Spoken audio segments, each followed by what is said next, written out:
So there's another celebrity that came out with a actually in September the 14th. Rick Ross posted something about his son that was really interesting to me, which is far different from what Shaq said. Is far different from what Jackie Chan was saying about their kids. So Rick Ross' son turned 16, right? Right. And what did he say? So his son just turned 16, and so he gifted his son a Wingstop franchise, which is good because it goes to the education part of, educating your child about, wealth, inheritance, and money and investment. And so Rick Ross, he's really teaching his by doing that, he's teaching his son about generational wealth.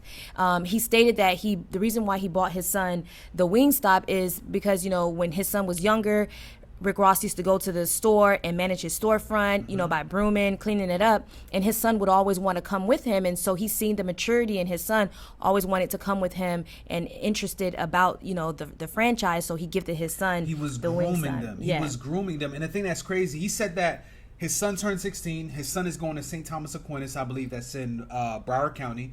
I mean, he said, I'm watching my son. He's showing to be a man that's very responsible. 16 years old. So because of his birthday this week, I'm going to give him a franchise. Let me read what he said. He says, everyone wish my son a happy 16th birthday. Rick Ross told Instagram fans. Today, he became the owner of his first Wingstop franchise.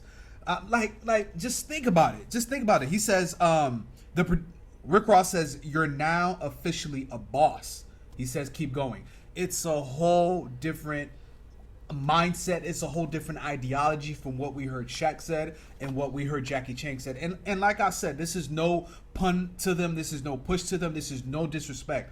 It's just exposing. It's showing a lot about what these men been doing in their kids' lives. And listen, no judgment, but it's really an expose as to what they've been teaching, because it starts from here. It literally starts from right here when you start teaching your children, telling them what finances are, giving them some financial literacy. Like we said, we saw Percy Miller, Master P, sit down with his kids and literally tell them, what does wealth mean? Right. What does taxes mean? Right. What is an LLC? I mean, it's really interesting. So generational wealth, is it a myth? No, it's not a myth. But now let's get into some practicalities. How do we establish generational wealth? What would you say? So the difference between Rick Ross, Master P, and Jackie Chan and Shaq is, with Rick Ross and Master P, they're teaching their children about generational wealth and inheritance. But then to think about with these celebrities, and like you said, not to take pun on Jackie Chan and This and is no Shaquille, disrespect to them. No disrespect. But a lot of the celebrities, this is the first time that they have wealth, and wealth wasn't passed down to them. That's understandable. So it's something that they worked for, and so that's all they know. And so because that's all they know, they expect their children to do that, not knowing that you could pass on generational wealth, but you just have to educate the kids. So how do you establish generational wealth? The one thing is to have your estate planning. And so when we talk about estate planning, we're talking about getting your assets and your affairs in order before you pass away, and leaving a legacy and inheritance for your children. And so with estate planning is you have your wills and you have your trust, and trust is the word of the day. Trust is a fiduciary relationship in which a person called a trustee, which is the person who established the trust, holds title to property for the benefit of another person called a beneficiary. And within that trust, there's an agreement that establishes the trust, and it contains provisions and whatever stipulations you want to put in the trust in order for the beneficiary to receive their inheritance. And so a lot of people are saying that, okay, well, you're talking about wills and trusts and assets. I don't have assets. And I don't have assets. If you own a home, you have an asset. That's an asset. If you have life insurance, that's an asset. If you have a bank account and there's money in it, your 401k is an that's asset. an asset. Your insurance is an asset. Right. The benefits at your job. Some of you guys have some jobs offer money market stake, right? They have stocks. These are assets. You have real assets. Like my wife would usually get these phone calls, right? Like when somebody passes away and they're like, man, like I don't know what's going on. How do I get, first thing first, as soon as someone passes away, that's when everybody realizes, oh, I have assets, right? And you can't get to them. Usually some people can't get to them because now the assets are locked. There was no estate plan actually in place for these people to have a vehicle to get to these assets that you think you don't have. You really do have these things. Right. So there's a vehicle. I mean, you have to go to court. You have to go to probate. There's a a lot of stuff you have to do. Right. But what we're establishing now with generational wealth, you know, we just want to speak to the common people. We're the common people. Right. You know, just to let you know, like, you don't have to be say, Don't have oh, multi-millions. I don't have to have multi-millions need to have an estate plan. multi-millions. And no, you can have what you have and build an estate plan, and from there you can build on to add to your wealth. And so, you know, we want to establish that. But another way as well too why people would think that generational wealth is a myth is because, you know, once these celebrities or whoever has money you know, passes away, and now their kids, you know, gets the money, what do inherits the money. So these kids, this is the first time that they understand, you know, stepping into wealth, because everything was given to them. They didn't know what wealth was. They didn't know any of the terminology. So now I'm here and I have all this money. What do I do with it? And I think that's where sometimes, you know, the generational wealth stop, because now you have an inheritance and you don't know what to do with it. So some people, what do? They gamble with it, gambling money or away. they, you know, it's just a lot of these same men that say that they won't pass the wealth to their children. They some of their wealth they squandered, some of their wealth they put it into gambling, some of their wealth was squandered with women too. So let's keep it 100. You know what I mean? So there is definitely mechanism. There are strategies, right? So it's estate plan. Let's start with estate planning first. And something I want to make really hot, something I want to make cool is having more trust funds. We need more trust fund babies. Like, the trust fund is something we've always heard that other super ultra wealthy people have, but we can have trust funds too, right? Like, how do they establish that? Like what are the mechanisms to that? You know, so like I talked about with the trust, you know, you establish the trust, and within the trust, and I think I explained that before, you put stipulations in there as far as, you know, in order for this person to receive this money, this is what they need to do. There's stipulations in it. And so that's pretty much what it goes with, you know, with your estate planning and having a trust. But as I was stating before, you know, with the individuals who first come into wealth, they don't know what to do with it, and that's why the education process is a good thing. And also, you know, another part of, you know, establishing a generational wealth and how to maintain it is by having a family office. A family office. So the two secrets to generational wealth that they want to keep from you. They want to tell you that generational wealth is not attainable. It's a myth. It's something that, it doesn't happen. And they give you these crazy statistics that it only lasts to 2 generations. That is a lie. That is a lie. First of all, let's start off with something, right? As I was reading the comments I got on Facebook when I put that post, somebody was like, oh yeah, they threw that quote at me again, that stat that says it only lasts 2 generations. I was like, that's cap. I was like, hold up. I was like, we're Haitian, right? Haitian American. And I'm going to tell you this right now, that although we don't have a lot of ultra wealthy people within our culture necessarily, well, that's public, we don't know a lot about that, but every Haitian household, you could call them right now, has property in their family that's been passed down for at least 4 to 6 generations, right? We got property, you got, like, every family has property. So even though they may not have been incorporating the full idea of generational wealth, they still understand you got to pass down to something, right? So the 2 mechanisms, estate planning and a family office. Some of you like, D, what's a family office? What does that mean? Let me read something to you real quick. So let me read the textbook. I'm going to give you a textbook explanation as to what a family office is. Then I'm going to tell you what it actually is, like how we can incorporate this within our world. So a family office is a 360-degree financial management firm and personal chief financial officer for the affluent, often providing investment, charitable giving, budgeting, insurance, taxation, and this is important to me, multi-generational guidance to an individual or a family. So it's an entity. But here's the thing, right? It's not only for the ultra wealthy. These are things that we can institute within our homes right now, within our families right now, within your finances right now. It's just pretty much saying, hey, we're going to set up we did it ourselves. A family constitution. What's the mission statement? What's our value statement? Right. What are our core beliefs? What do we believe? Where are we going? Vacations. As I stated, I think the last one. Well, faith in action. Let's go. Brotherhood! Damn right. Brotherhood! We got one more out there.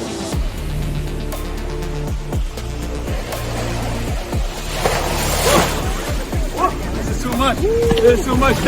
This right here. This is the truth. This is the truth right here. We here. This is the truth. Social media is dope. So all these things you've done in the past now, if you can't translate that on camera, nobody knows you. So now I go in defense. I'm like, those guys are terrible. We put in work. Remember us, right? We put in work. And I'm like, what's going on here? Things not working. So I get mad, right? As men, we get upset, but we keep it to ourselves. I'm mad at God. Like, yo, why you telling me to do all this? You open doors for me. Like, how come? What's going on here? But amazing things are happening, but it's not translating into a lifestyle for me, right? And I realize, I don't care if Jaws himself comes up and punches me.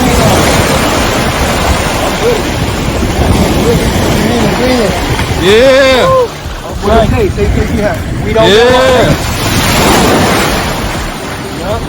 We don't know what's coming behind us, but we have faith in the brotherhood. That's amazing. That's amazing. Faith in This is why we're here, man. This is why we're here.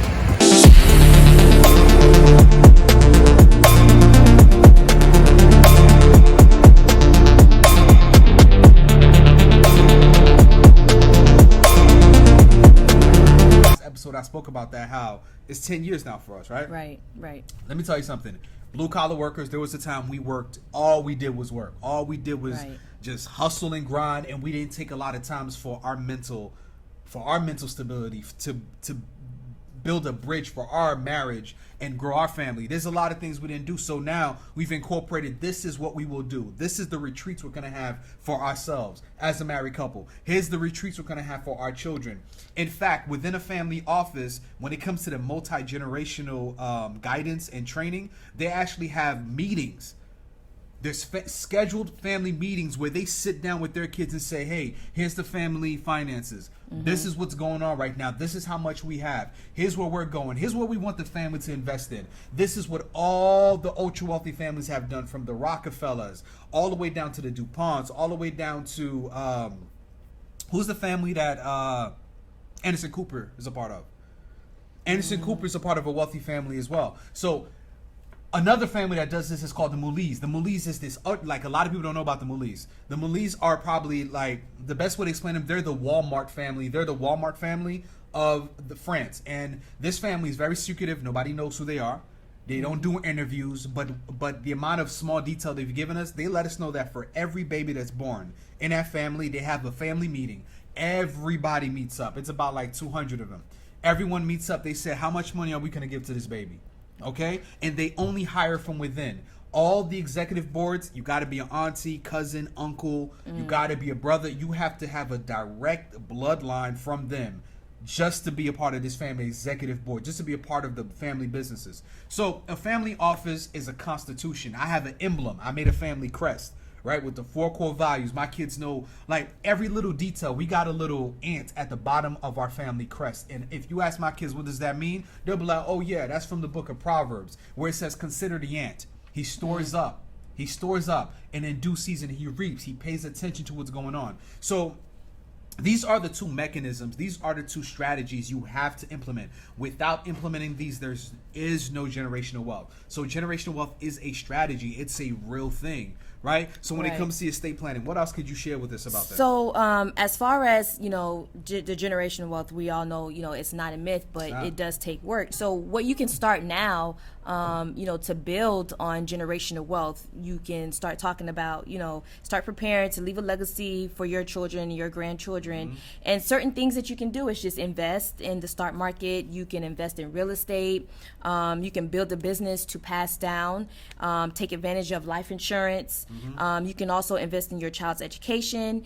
You can teach your children about personal finance, and you can improve on your skill for a better opportunity for paying jobs. So like I said, you can start step by step by just educating yourself first.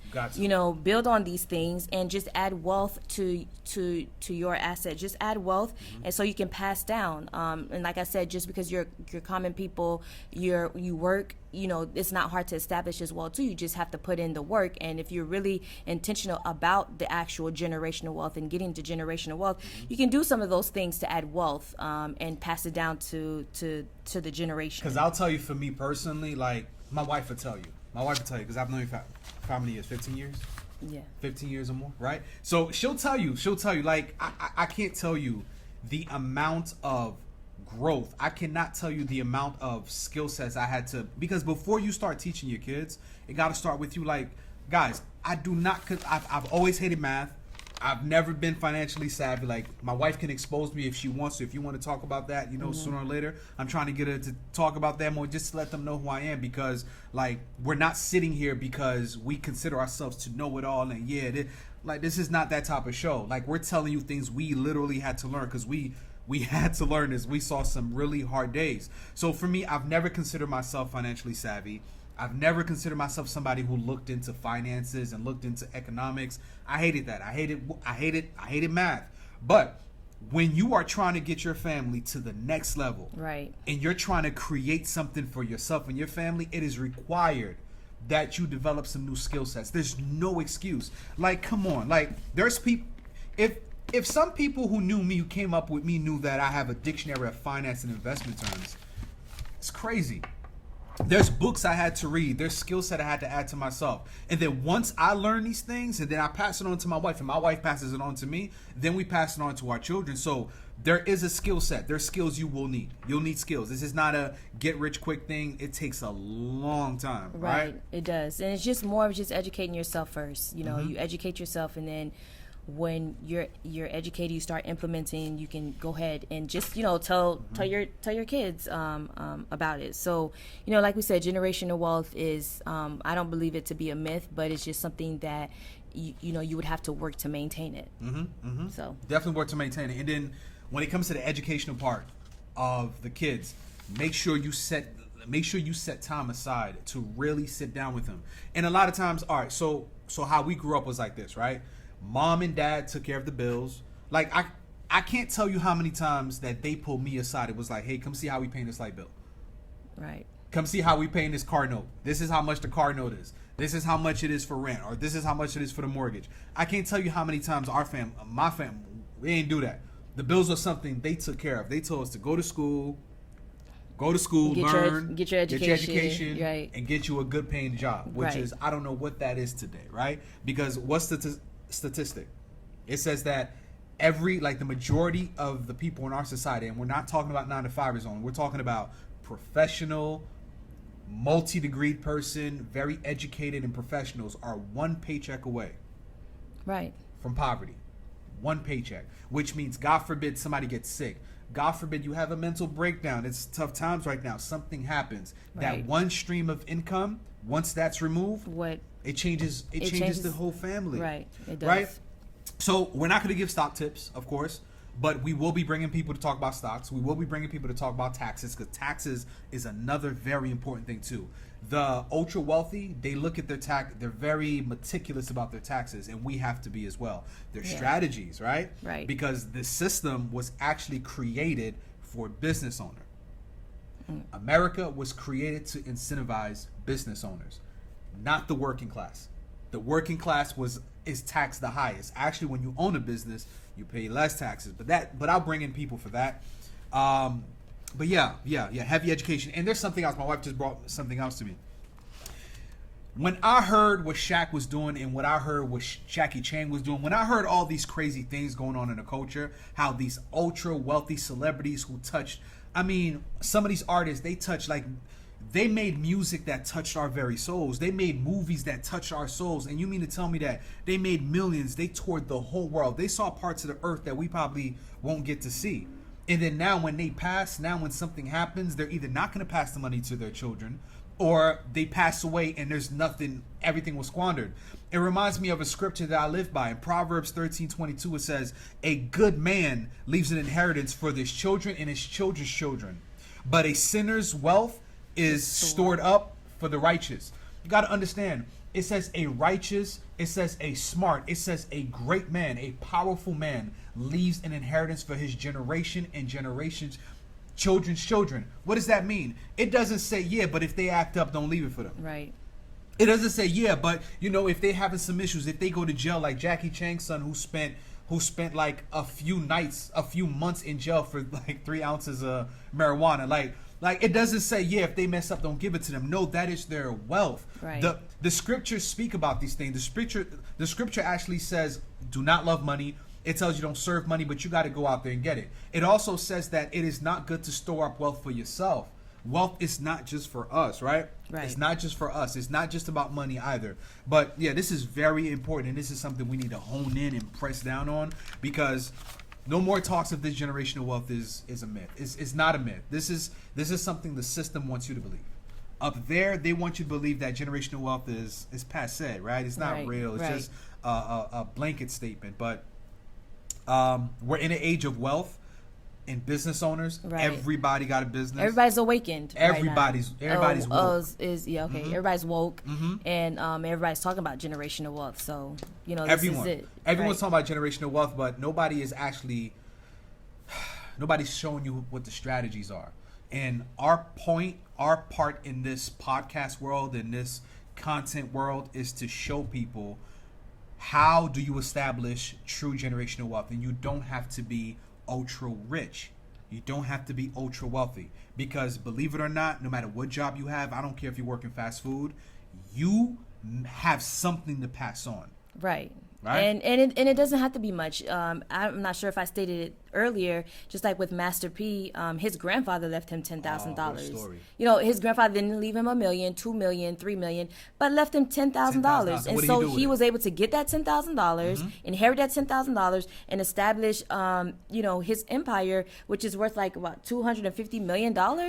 So from an investment from grandpa. And that's when we talk about wealth. That's what you're passing down, and then what he got from his grandfather. He understood the inheritance that he got, and he turned it in. And so now, with what he's going to do for his children is pass that down, and his children is already showing that they already know what to do with the inheritance, because they've been educated. And so when we talk about that, we're not saying that you need to go out and go try to find $500 billion to pass it on, but you have to start from somewhere.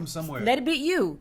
If you have only $10,000 to pass down the $10,000 and educate your children. Like, okay, we have this money. This one I'm passed down. Like, maybe you should do this. Invest in that. Teach them, and so the generation can continue. The wealth can continue to pass down. Yes. And listen, I told my wife last night as we were preparing for this episode, I was like, man, like, I spent the past few days watching Master P, and like, I'm so inspired. I need to do more with my kids. He inspired me because, like I said, Hersey, the 19-year-old, just got a $2 million investment, $2 million endorsement, to a tech company that's starting something with basketball and college basketball, how they're going to change the whole industry, but got $2 million from that cut, only because he's been preparing his son. And then it wasn't Master P in the interview, it was the son. It was the 19-year-old articulating. I'm like, you could tell he's been doing things at the house. You can tell Master P is really holding it down. You can tell that, even though I don't know if Master P has a family office. Shout out to Master P. Please reach out to me if you see this. I don't know if he has a family office established, but it sounds like he's doing a wonderful thing. It sounds like the multi-generational counseling and the guidance is locked down, right? So generational wealth is real. It's very real. And you cannot have a firm generational wealth without hiring an estate planner, a certified estate planner, and having somebody help you with your family office, right? We have this model. We have these t-shirts. That's why we're wearing these t-shirts. Second episode. Estate planning is generational wealth. Generational wealth is not just money. There's more to it, right? There's health. There's a bunch of things that we're going to get into as the episodes progress, because it's more than just money. But, money is what really triggers a lot of us, so we use that. But estate planning is generational wealth. Generational wealth is a strategy, right? It's a vehicle. It's a process, right? It's actually something. It's a system.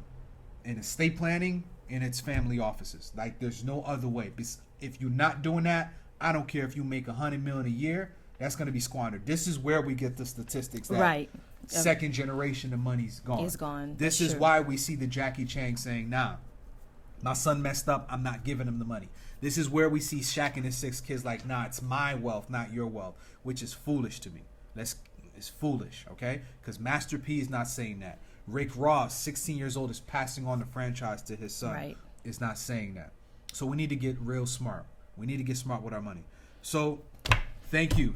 This is the episode. How do you feel? How do you feel? Second episode. I mean, I feel good. Feel good? Second episode, we were able to bring some information about Right. the popular term in the culture around this time is generational wealth. So I hope that we've been able to explain it to you, and curious to know what you think. Yeah, this is a mission. This is literally a mission because I think there's enough podcasts out there. There's a lot of podcasts doing wonderful, actually talking about entrepreneurship and business. But now we're making the money now.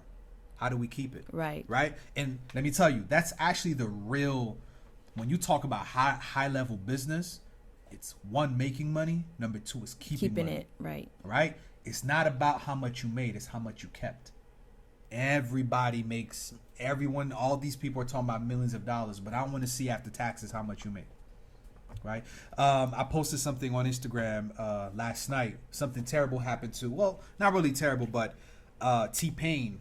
I posted a video of T-Pain getting his Bentley repoed, and I respect T-Pain for that because he was being so transparent, and people are laughing at him saying, he's broke. He's not broke.